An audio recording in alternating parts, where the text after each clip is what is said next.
आणि आता वेळ आहे अध्यक्षीय मनोगताची, ज्याच्यासाठी मी अतिशय सन्मानाने माननीय देगलूरकर सर तुम्हाला इथे निमंत्रित करते. या उद्घाटन सत्राचे आपण अध्यक्ष आहात. आपण आपलं मनोगत आणि मार्गदर्शन इथे मनोगत व्यक्त करावं. या सगळ्या कला ज्याच्या संबंधात आपण आता विचार करणार आहोत 2 दिवस, त्यांचा उद्भव भारतात झाला हे आपल्याला माहिती आहे. त्यांची प्रगती कुठे कुठे झाली, कशी झाली, याच्या संबंधातही आपण विचार केलेला असतो. पण कुठेतरी असं खटकतं मनाला की नाटक असो, गायन असो, एकपात्री असो, कुठल्याही कलेकरता उत्तेजन मिळावं अशी परिस्थिती निर्माण व्हायला पाहिजे. हे संस्कृतीचं खरं तर मुख्य लक्षण आहे. सुधारणा तर सगळीकडे होतात आणि आपल्यापेक्षा दुसऱ्या देशात त्या आधी झालेल्या असतात, मग आपण करतो. पण संस्कृतीची गोष्ट वेगळी आहे, ज्यामध्ये गायन आहे, नर्तन आहे, अध्यात्म आहे, तत्त्वज्ञान आहे, कला आहे, ती संस्कृती असते. आणि ह्या संस्कृतीची सुरुवात प्रारंभच मुळात भारतातनं झालेला आहे, हे आपल्या लक्षात यायला हवं. मी नेहमी असं सांगत असतो, म्हणजे मी तेच सांगतो असं वाटेल एखाद्या वेळी आपल्याला.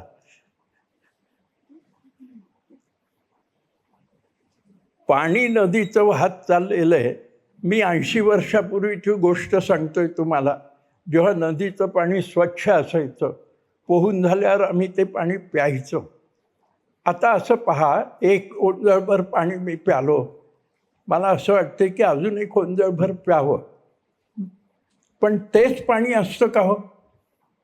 पहिल्या ओंजळीत आलेलं दुसरं पाणी आलेलं असतं, वाहत असतं.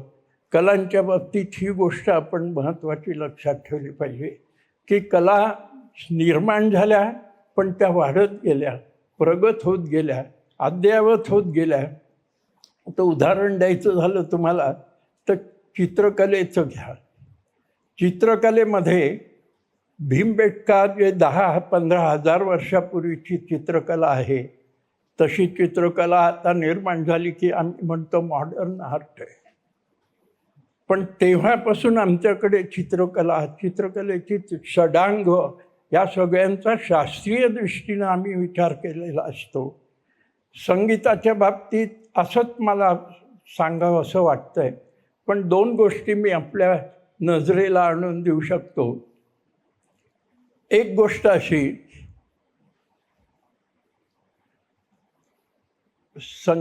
गाणं, ख्याल.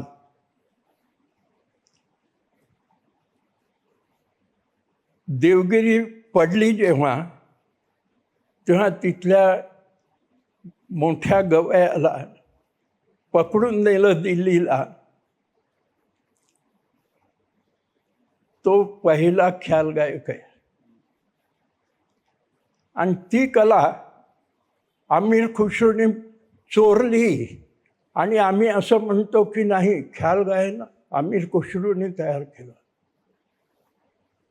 तबला डग्याचं मी आपल्याला सांगतो, इसवी सनाच्या 10व्या शतकातल्या शिल्पकलेमध्ये वेरूळला लंकेश्वर म्हणून एक भाग आहे, तिथं तबला डग्गा आहे हो, 10व्या शतकातला. अमीर खुसरोनेच केला.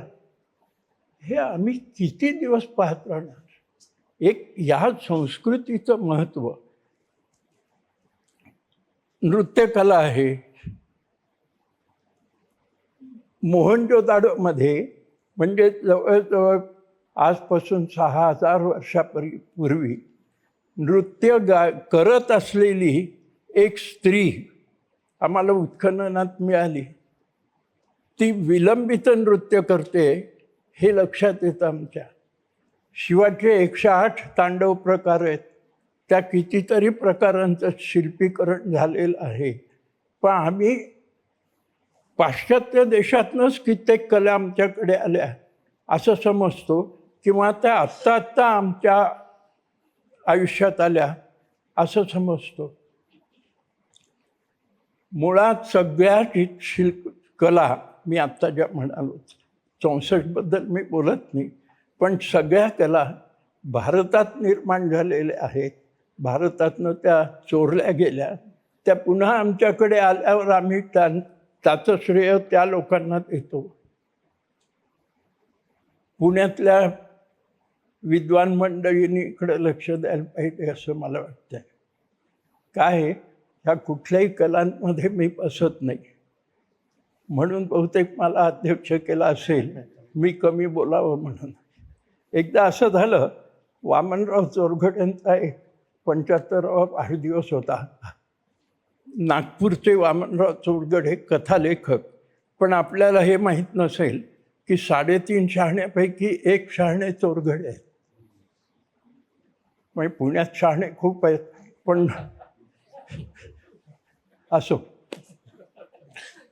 तर त्याला श्री रामचंद्र आले होते त्या कार्यक्रमाला. ते म्हणाले, मला अध्यक्ष केलंय त्याचं कारण असं की मला साहित्यातलं काही कळत नाही, म्हणून मी थोडक्यात बोलू शकतो. हे ऑर्गनायझर्सला माहिती आहे. तशी माझी परिस्थिती आहे. एकदा 1952 साली नवी गाडगिळांच्या प्रचाराकरता म्हणून पंडित नेहरू इथं आले होते. आपल्याला आश्चर्य वाटेल, या लकडी पुलावरनं त्यांची गाडी जाताना ते बुकस्टॉल जो आहे दीक्षितांनी चालवलेला, तिथं थांबले. ते त्या बुकस्टॉलमध्ये गेले आणि दीक्षितांनी नेहरूजींचंच पुस्तक नुकतंच प्रसिद्ध झालेलं ते त्यांना दाखवलं. ते म्हणजे, मला अजून कळलं नाही, माझ्याकडे हे पुस्तक अजून आलं नाही, तुमच्याकडे कसं आलं? पुन्हा असं होतं हो साहित्याच्या बाबतीमध्ये. आता ते आहे. तेव्हा पंडितजी म्हणाले की मी नावाचा पंडित आहे, पुण्यामध्ये सगळे लोक कितीतरी पंडित आहेत असं तुम्हाला दिसेल. असं हे गाव होतं. आम्ही कॉलेजला असताना गोखले हॉलमध्ये भाषणं ऐकायला जायचे. आत्रेंचं भाषण तिथे, गाडगिळांचं भाषण, किती मोठमोठी मंडळी आलेली, त्यांची भाषणं तिथं व्हायची. आम्ही हरकून जायचे. आता तिथं काय, लक्ष्मी रोडचा गोखले हॉल हो, आता तिथे काय? तर अशी परिस्थिती जर साहित्याच्या बाबतीत किंवा कलांच्या बाबतीत येत असेल पुण्यामध्ये, तर पुणेकरांनी जागृत व्हायला पाहिजे. हे आपण लक्षात ठेवलं पाहिजे. कोणती कला घ्या, पुण्यात त्याचे दर्दी लोक आहेत, पण आपल्याला हे माहीत आहे ना. मी सांगायची गरज नाही. कलाकार म्हटलं की तो एकत्र येणं फार अवघड असतं.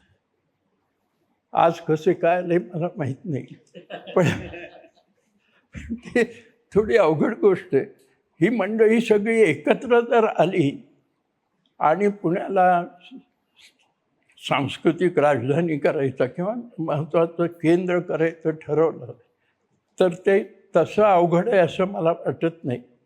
किंबहुना मी म्हणे अवघड आहे, अशक्य नाही. सुदैवाने आता काही अधिकारी मंडळी, मंत्रिमंडळातली मंडळी जाणकार असल्यामुळं त्यांच्याकडनं काही आपल्याला करून घेता येऊ शकतं. मी अर्थात त्याची मी खात्री देत नाही, कारण आश्वासनं खूप मिळतात. एक प्रसंग असा झाला, एक मंत्री महाशय आले एका कार्यक्रमाला आणि म्हणाले की नाही नाही, हे मी अंगीकारलंय, समजा हे मी करूनच जाईन. एक वात्रट श्रोता होता तिथं. तो म्हणाला, मी म्हणजे पुणेरीच असणार, तो म्हणाला की मी हे 10 वर्षापूर्वी तुमच्याकडनं ऐकलेलं आहे. तेव्हा या सगळ्या गोष्टी लक्षात घेऊन मुळात समाजालाही जागृत केलं पाहिजे. कलांची आवड त्यांच्यामध्ये निर्माण केली पाहिजे. पुणे त्या बाबतीत सक्षम आहे हे ठीक आहे, पण अहो तुम्ही भोपाळला जा, संगीताचं किती महत्त्व त्या भोपाळला तुम्हाला दिसेल. मुंबईला मोठं थिएटर झालं, तिथे कार्यक्रम होतात. एक मला आता नाव आठवत नाही, पण एक कार्यक्रम दिल्लीला झाला आणि मुंबईला झाला. 5,000 रुपये त्याचं तिकीट होतं प्रत्येकाचं. आणि ती थिएटर्स तशीच चांगली त्याला शोभेल अशी होती.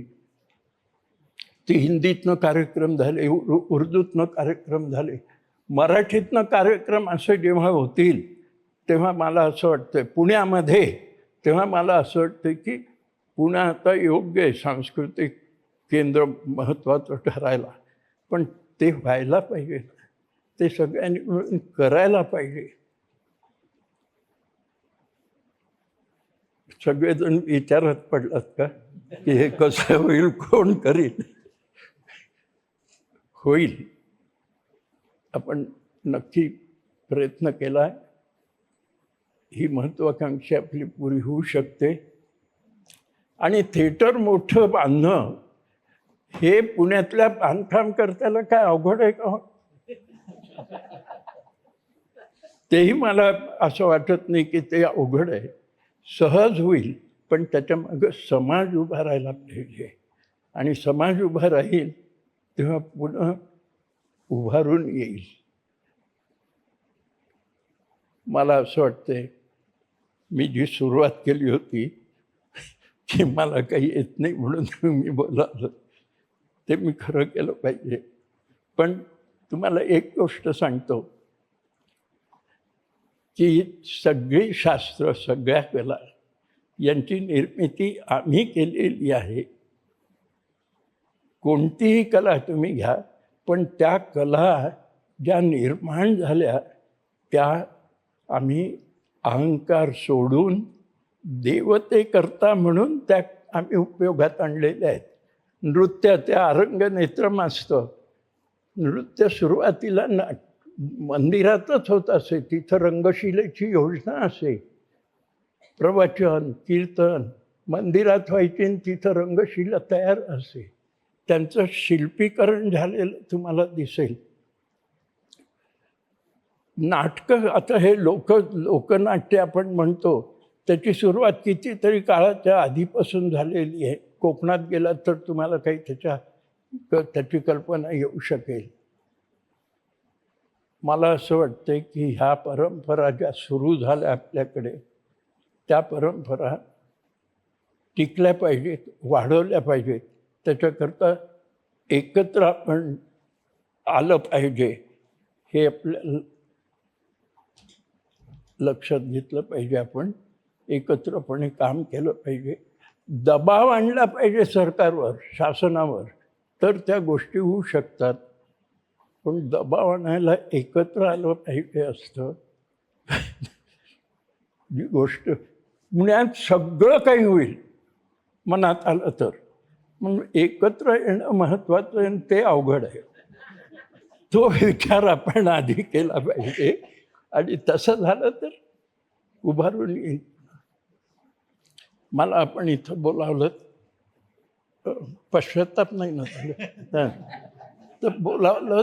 मला बऱ्याच दिवसांनी कलाकारांच्या मध्ये मला स्थान मिळालं, कारण मी तुम्हाला माहीत आहे मंदिर स्थापत्य आणि मूर्तिशास्त्राचा अभ्यास करणारा मनुष्य आहे. त्यामुळे ह्या कला सगळ्या माझ्याकरता नव्या आहेत. पण त्याच्याचबरोबर मी हेही सांगतो की भारतीय संस्कृती सगळ्या जगात गेली ती मंदिर स्थापत्य आणि मूर्तिकलेच्या द्वारे. मूर्ती पुन्हा आता दुसऱ्या देशात तुम्हाला कुठेही मिळणार नाही. मी तेहरानला गेलो, तिथं त्या म्युझियममध्ये पाहिलं, एक तरुण नवरा बायकोच असावेत बहुतेक. तर ते, कारण मला माहिती नाही ना, ते इराणी जोडपं होतं. तर ती नवरा सांगत होता की ह्या मूर्तीची पूजा आपण पूर्वी करत असत. ती बाई म्हणे, चौकस असतात ना, तर ती म्हणे की ही कोणती मूर्ती आहे? ही सूर्याची मूर्ती आहे. याची पूजा, कारण पर्शियनमध्ये आधी मूर्तीपूजक आणि अग्निपूजक होतेच. ही सूर्याची मूर्ती आहे. फार पूर्वी आपले पूर्वज इथं येऊन ह्याची पूजा करत असत. आता आम्ही ते विसरलो. कोणत्याही देशात तुम्ही जा, मूर्ती तिथं होत्या. बॅबिलोनीमध्ये, सिलोनमध्ये, मेसोपोटेमियामध्ये, इजिप्तमध्ये. आत्ता 4-6 महिन्यापूर्वी इजिप्तमध्ये बलराम श्रीकृष्णाच्या मूर्ती मिळाल्या. तेव्हा हे सगळं आमचं जे धन आहे, हे धन आपण जपलं पाहिजे. त्याचं ते वृद्धिंगत कसं होईल याची खातरजमा आपण केली पाहिजे. मला असं वाटतं की सुरुवात आपण एकत्र येऊन केलेली आहे. आपल्या सर्वांना मी सुयश चिंतितो आणि पुढे जेव्हा सांस्कृतिक राजधानी म्हणून किंवा महत्त्वाचं केंद्र म्हणून पुणे होईल, तेव्हा मी असेनच.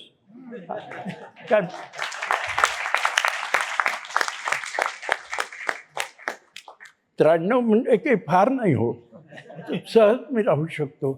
त्याचा अर्थ असा की तुम्ही लवकरात लवकर करा. धन्यवाद.